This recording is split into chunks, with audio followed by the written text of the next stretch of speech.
Dear audience, good evening. My name is Julie. Today I will present a time series analysis based on vector autoregression, VAR, and Granger Causality tests on the S&P 500 SPX and Dow Jones Industry Average DGRA indices of the United States, exploring the dynamic relationship, information transformation, and predictive power between these two major indices. This presentation is based on the assignment research for the Advanced Econometrics course EPPE 8034. I will structure my talk into 5 sections: research questions and objectives, data and methodology, empirical findings, research challenges, and conclusion and implications. Let us start with the key research question and specific objectives. The key research question of this study is: what is the dynamic relationship between the S&P 500 and the Dow Jones Industry Average? What are the interactive characteristics of the two indices in terms of information transformation, shock propagation, and predictive capability? Around this key question, we set 4 specific research objectives. First, to analyze the stationarity of the two indices and determine their order of integration through a unit test. Second, to verify the existence of a long-run equilibrium relationship between them while integration analysis. Third, to interpret the dynamic interactions between the indices using impulse response functions IRFS and variance decomposition. First, to identify the predictive relationship between the two indices with Granger causality tests.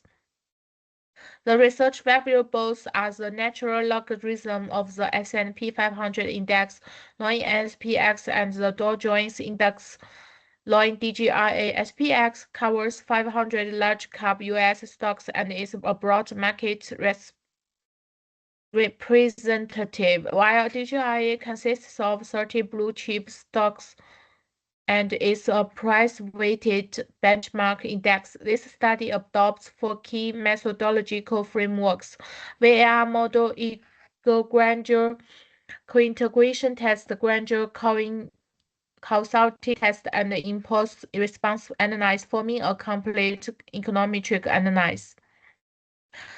So next we move to the section of data description and research methodology, which includes 3 subsections: unit test, co-integration analysis, and VAR model specification. First is data characteristics and unit test. This study uses the long-return data of SPX and DGRA with daily observations, which can capture high-frequency market dynamics.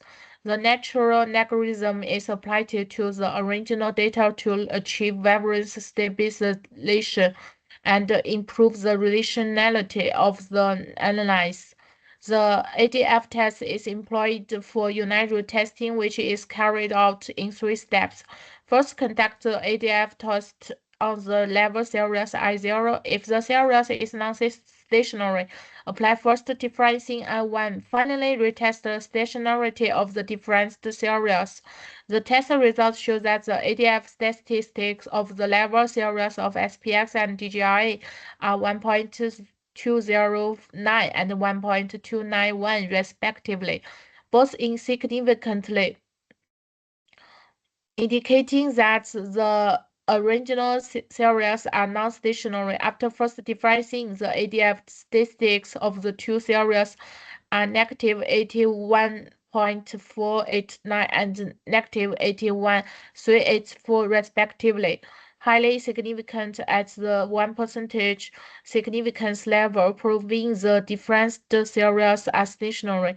Thus, we draw the key conclusion: both indices are integrated of either I1, which satisfies the prerequisite for co-integration testing.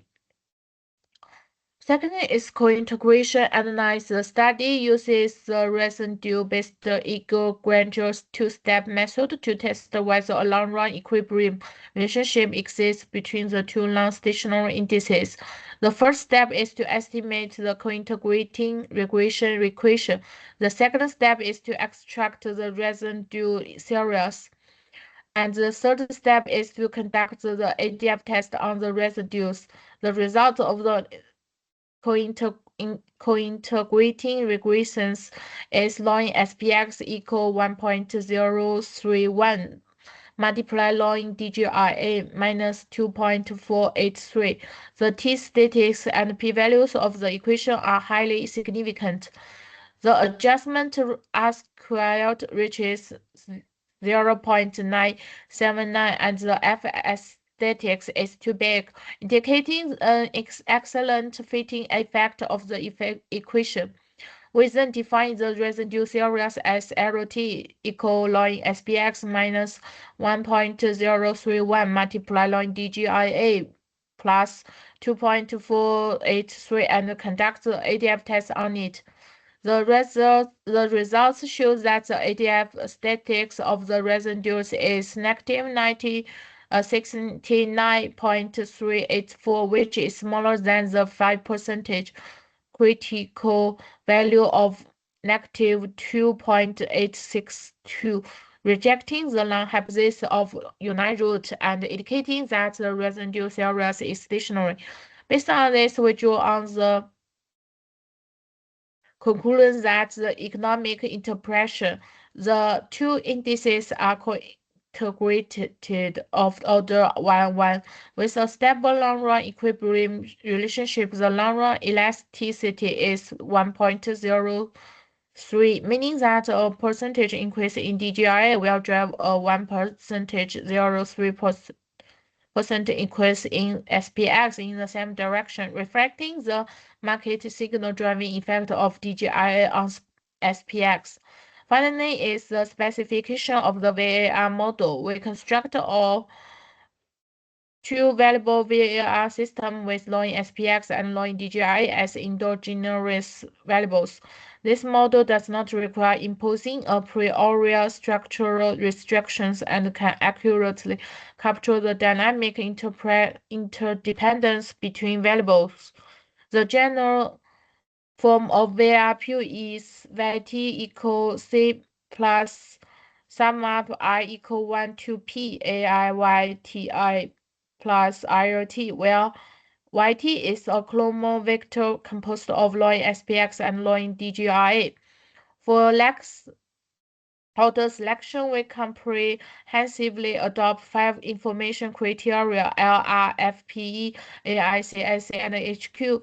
The results show that the second leg is the optimal leg order unanimously selected by all our criteria. The model stability test uses the characteristic root analysis method. This model has two endogenous variables and a second leg with a total of 4 characteristic roots. The test results show that all characteristic roots lying within the unit circle, satisfying the stability condition of the VR model and ensuring the validity of the subsequent impulse response variance decomposition and causality test results. In summary, the final specification of the VR model in this study is two endogenous variables LN, SPX, LN, DGIA, optimal second leg and stable model, which allows for subsequent empirical analysis. Next is the Q of the study, the empirical findings, which are divided into 3 parts: impulse response functions, IRFS, various decomposition, and gradual causality test. First is the IRF analysis, which mainly explores the response of LN SPX to LN DGI shocks and the response of LN DGI to its own shocks. From the perspective of the response of log SPX to log DGI shocks, log SPX shows a slight negative reaction to the initial period, then the response quickly dissipates to 0 and remains within a 95% confidence interval throughout, which is statistically insignificant. This indicates that the shocks from the DGI have no percentage of systematic impact on the SP 500, and the information spillover effect between the two limited. From the perspective of the response of allowing DGIA to its own shocks, it shows a significant positive effect, with a strong immediate response to its own innovations, and the impact gradually converges in the short term. This indicates that the fluctuations of DGI are mainly driven by its historical changes. The market responds quickly to the internal information of DGI, while external shocks from the bond market have limited impact on it. To summarize the key characteristics of impulse response, the impact of lowering DGI on lowering SPX is negligible, with a peak of only 0.033% and repeat dissipation, while the response of lowering DGI to its own shock is significantly positive with short-term persistence. Behind the result is that the S&P 500 as a broad-based index covering 500 constituent stocks has superior market information absorption and processing capabilities, and its price formation process can effectively absorb shocks from narrow-based indices such as DGI, avoiding persistent spillover effects. Second is virus decomposition analysis. The key role of virus decomposition is to quantify the percentage contribution of each variable's shocks to the forecast error variance of other variables, reviewing the relative importance of information sources. The results show that the forecast error variance of lowering SPX is almost entirely explained by its own shocks, accounting for about 99%, while the contribution of lowering DGIA shocks is less than 1%. In sharp contrast, more than 90% of the forecast error variance of lowering DGIA is explained by lowering SPX shocks, and the contribution of its own shocks is only about 10%. This result reflects the asymmetric information transformation characteristic. DGI has a minimal impact on the S&P 500 and is not an important information source for S&P 500 fluctuations, while the S&P 500 is a key driving factor of DGI fluctuations, with a contribution rate of more than 90%. At the same time, this asymmetric pattern remains stable in all forecast horizons from period 1 to period 10, indicating that the information hierarchy between the two is structural rather than short-term transient. Four key insights can be extracted from the variance decomposition. First, there is a clear one-way information flow from the S&P 500 to the Dow Jones. Second, the S&P 500 acts as an information leader in the market, while the Dow Jones is a follower. The diversified composition of the S&P 500 index is with super shock absorption capacity. First is characteristic also indicates that holding both indices at the same time is difficult to obtain significant portfolio diversification benefits. Finally, is the Granger Causality test. The key of this test is to judge whether the lagged values of one variable can provide effective information for the prediction of another variable beyond its own lagged values. The test is based on the VAR model with the optimal second lag using the joint vote test, and the significance level is set at 1%. Two hypotheses are set for this test. Hypothesis 1 is that the lowering DGI does not gradually cause lowering SPX, meaning that the lagged values of DGI cannot improve the prediction accuracy of SPX. Hypothesis 2 is that lowering SPX does not gradually cause lowering DGI, meaning that the lagged values of SPX cannot improve the prediction accuracy of DGI. The test results show that for hypothesis 1, the joint statistic is 5.188 with a p-value less than 0.01, rejecting the long hypothesis indicating that the lowering DGI is a gradual cause of lowering SPX, and the lagged values of DGI can significantly predict the trend of SPX. This also confirms that the conclusion of the previous co-integration analysis, a 1% change in DGI will drive a 1.03 percentage change in SPX in the same direction. For hypothesis 2, the p-value is 0.8204, failing to reject the long hypothesis, indicating that the lowering SPX is not a gradual process of lowering DGI, and the lagged values of SPX cannot significantly improve the prediction accuracy of DGI. In summary, the Granger causality test confirms a one-way predictive relationship between the two indices. The Dow Jones Industrial Average has significant predictive power for the S&P 500 index, but not vice versa. After completing the empirical analysis, we also sorted out three categories of challenges and technical considerations encountered in the research process: methodological challenges, data-related issues, and inherent model limitations.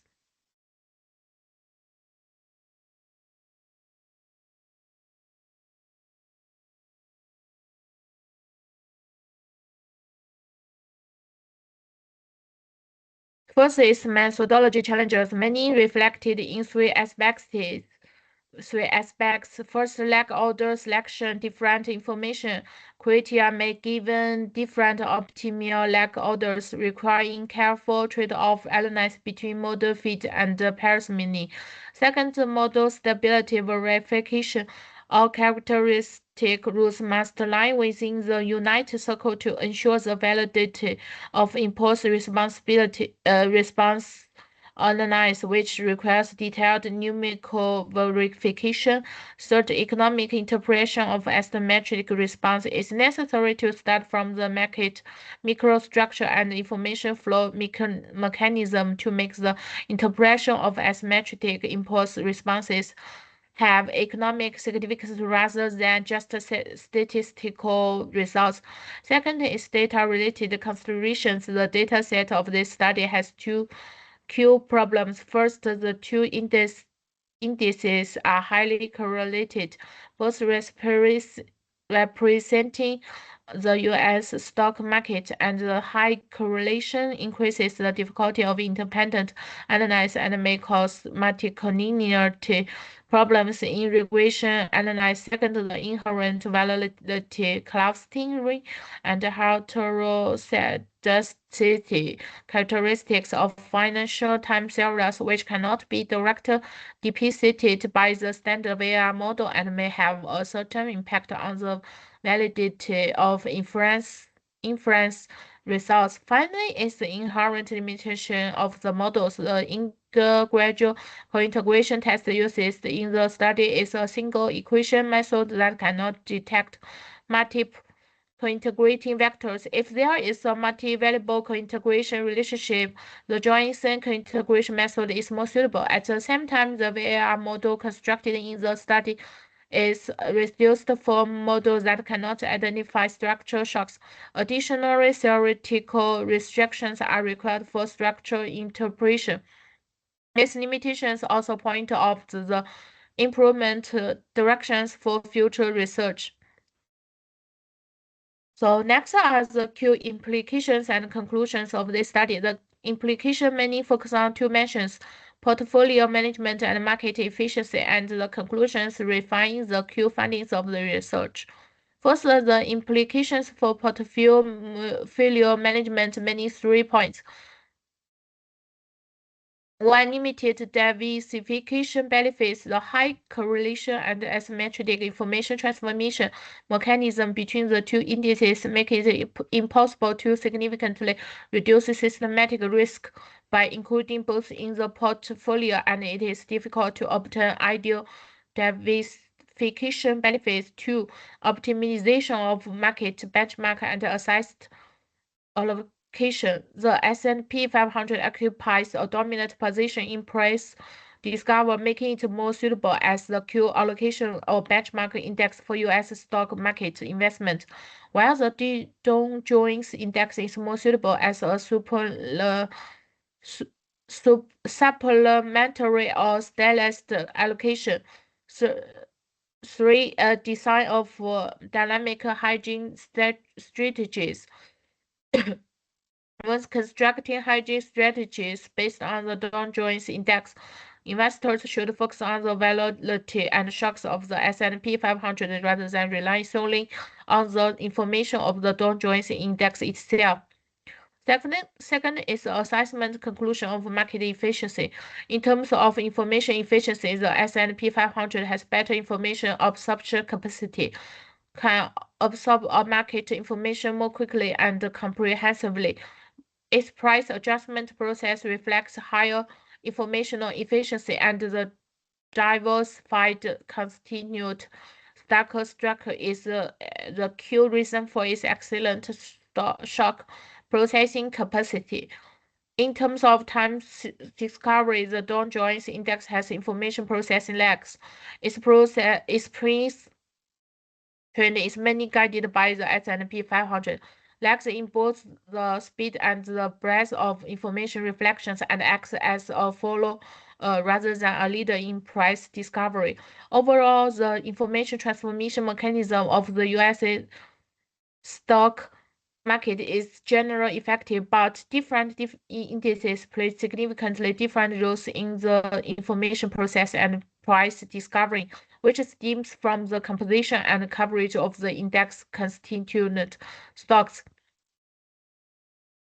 Finally, I summarize the key conclusions of this study in 4 points. First, the S&P 500 and the Dow Jones Index have a significant co-integration relationship of order 1-1 with a long-run elasticity coefficient of 1.03, reflecting a strong positive moment characteristic between the two, and the fluctuations of the Dow Jones Index have a significant signal effect on the S&P 500.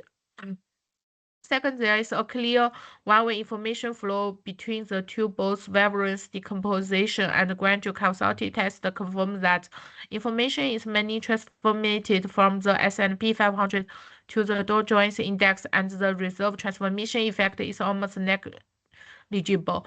Third, the transformation of market shocks is asymmetric. The impact of the Dow Jones Index on the S&P 500 is minimal and statistically insignificant, while the impact of the S&P 500 is a key driving factor of the Dow Jones Index fluctuations, which stems from the difference in information process capabilities between the two.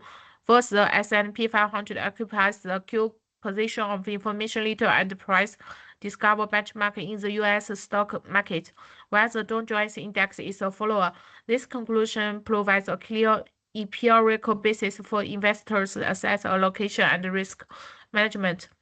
Based on above conclusions, we also draw three strategic implications in portfolio management. It is necessary to recognize the limited diversification benefits of the two indices and take the S&P 500 as the key benchmark. In the understanding of market efficiency, it is necessary to pay attention to the differences in the information processing rules of different indices. In risk management, the hygiene and risk control based on the Dow Jones Index should focus on the volatility characteristics of the S&P 500. That concludes my presentation on the VAR and Granger causality analysis of the S&P 500 and Dow Jones indices. The conclusion of the study provides empirical evidence for the dynamic relationship of U.S. stock market indices and also offer references for relevant investment and risk management. Thank you all for your attention, and I welcome your comments and corrections.